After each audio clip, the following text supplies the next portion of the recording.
Good morning student. आज हम स्वाध्याय 2.2 का सवाल नंबर 10 देखेंगे।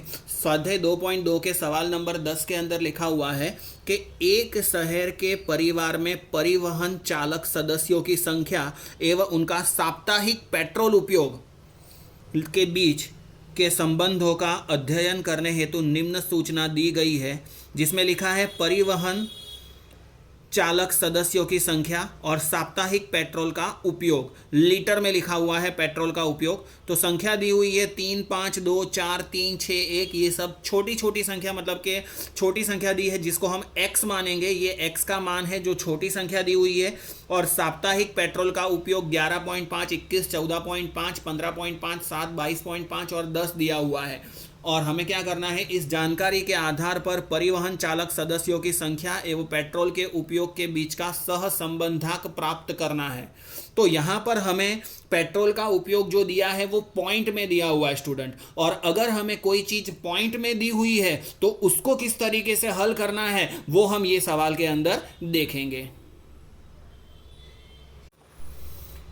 अब हमने यहाँ पर सवाल लिख दिया है 10वां, कि जिसके अंदर हमने क्या किया है, कुटुंब की संख्या को x मान लिया है और पेट्रोल का जो वपराश है उसको क्या मान लिया है, y मान लिया है। अब इसके आधार पर सवाल करें तो हम यूवी मेथड से ही सवाल करें तो इसको क्या मान लेते हैं, u मान लेते हैं। u का मतलब क्या होता है, x माइनस, देखो कोई बड़ी बड़ी संख्या नहीं है, हम डायरेक्ट इसका स्क्वायर करेंगे तो भी चलेगा। और इसमें से कोई भी एक अमाउंट एज्यूम कर लो, मतलब कि मान लो मध्यक के तौर पर, और उसके बाद गणना करो। जैसे कि हम यहाँ पर मान लेते हैं, जैसे ये 3, 3 2 बार दिया है तो उसको मान ले, तो उतनी संख्या या उतनी गणना हमारी कम हो जाए। तो हमने x में से क्या माइनस कर दिया है, एक रकम माइनस करनी है, जो हमने क्या माइनस कर दी, 3 को माइनस कर दिया। अब x में से 3 माइनस कर दिया तो क्या होगा, 3 में से 3 माइनस करेंगे तो 0, 5 में से 3 घटाएंगे तो 2, 2 में से 3 घटाएंगे तो -1, 4 में से 3 घटाएंगे तो 1, 3 में से 3 घटाएंगे तो 0, 6 में से 3 घटाएंगे तो 3 और 1 में से 3 घटाएंगे तो आंसर कितना आएगा, -2। उसी तरीके से यहाँ पर v ले लेते हैं, तो v का मतलब क्या करेंगे, y माइनस।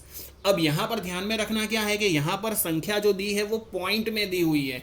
जैसे यहाँ पर लिखा है 11.5, 14.5, 15.5, 22.5, मतलब कि पॉइंट के बाद में उन्होंने 5 करके दिया हुआ है। तो हम क्या करेंगे, यहाँ पर कोई अमाउंट एज्यूम तो कर लेंगे, मतलब तो मान तो लेंगे कि भाई y बराबर कोई भी एक संख्या मान लेते हैं जो बीच वाली हमको लगती है। जैसे 7 सबसे कम है और 22 पॉइंट सबसे ज़्यादा है, तो 14.5 या 15.5 में से तुम कोई एक मान लो। जैसे मैंने यहाँ पर मान लिया है 15.5। पर क्या होगा, अब 11.5 में से 15.5 माइनस करूंगा तो 4 आंसर आ जाएगा। पर 21 में से 15.5 माइनस करूंगा तो क्या होगा, आंसर पॉइंट में आएगा।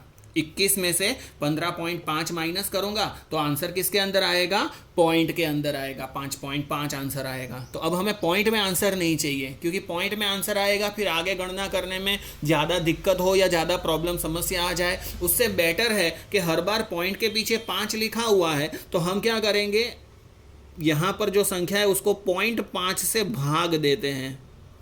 आप 0.5 से भाग दो तो भी चले और 2 से गुणा कर दोगे तो भी चलेगा, क्योंकि दोनों का आंसर सेम आएगा।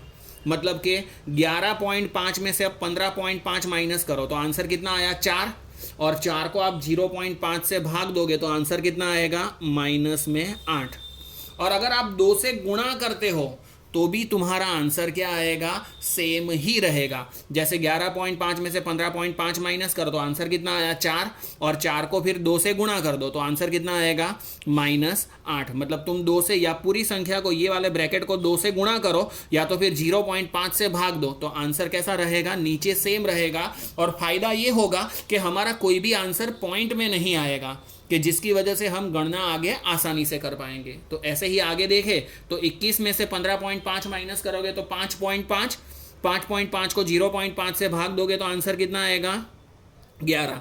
14.5 में से 15.5 माइनस करोगे तो आंसर आया -1, उसको 0.5 से भाग दोगे तो आंसर आएगा -2।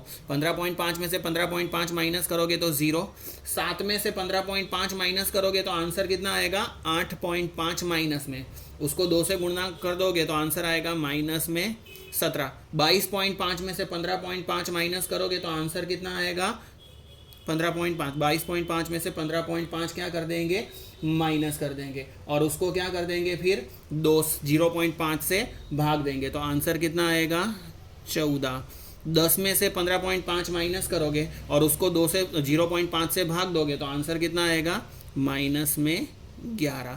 तो इस तरीके से हमारा बिना पॉइंट वाला आंसर आ जाएगा। और यहाँ तक आ गया, उसके बाद में तो स्टूडेंट आप लोग ने आगे इतने सवाल होमवर्क में मुझे करके भेजे हुए हैं, आप आसानी से इसके बाद में सवाल को क्या कर सकते हो, हल कर सकते हो। u और v का गुणा करेंगे तो 0 और -8 का गुणा करेंगे तो 0, 11 और 2 का गुणा करेंगे तो कितना आएगा 22, -2 और -1 का गुणा करेंगे तो +2, 1 और 0 का गुणा 0, 0 और -17 का गुणा 0, 3 और 14 का गुणा करोगे तो 42, -2 और -11 का गुणा करोगे तो प्लस में 22। उसी तरीके से u का स्क्वायर करेंगे तो u का स्क्वायर मतलब 0 का स्क्वायर करोगे तो 0, 2 का स्क्वायर 4, 1 का स्क्वायर 1, 1 का स्क्वायर 1, 0 का स्क्वायर करोगे तो 0, 3 का स्क्वायर करोगे तो 9 और 2 का वर्ग करोगे तो 4। उसी तरीके से v का वर्ग करेंगे तो v का वर्ग करेंगे तो 8 का वर्ग करेंगे, -8 है पर वर्ग करेंगे तो आंसर 64, 11 का वर्ग करोगे तो 121, -2 का वर्ग करोगे तो 4, 0 का करोगे तो 0, 17 का वर्ग करोगे तो 289 मतलब कि 289,